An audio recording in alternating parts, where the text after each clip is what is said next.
పక్షాదులు కూడాను శ్రీరాముని జానకీదేవిని తిలకించడానికి ఎంత ఉత్సాహంగా ఊళ్ళూడుతూ ఎగురుతున్నాయో.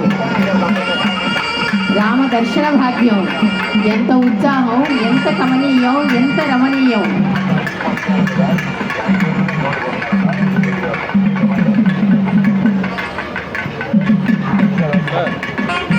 రామో విగ్రహ ధర్మ మూర్తీభవించిన ధర్మానికి ప్రతీక ఆజానుబాహుడు అరవింద దళాయతాక్షుడు మన రామచంద్రుడు.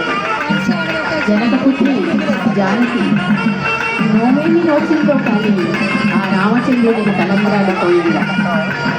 జనక మహారాజు తపమేమి చేసుకున్నాడో కళ్యాణరాముడి కాలు కడగడానికి. ఆ కళ్యాణాన్ని చూడడానికి మనమెంత పుణ్యం చేసుకున్నామో ఈరోజు మనందరం కూడా ఇక్కడ ప్రత్యక్షంగా రాములోని కళ్యాణాన్ని చూస్తూ ఉన్నాం.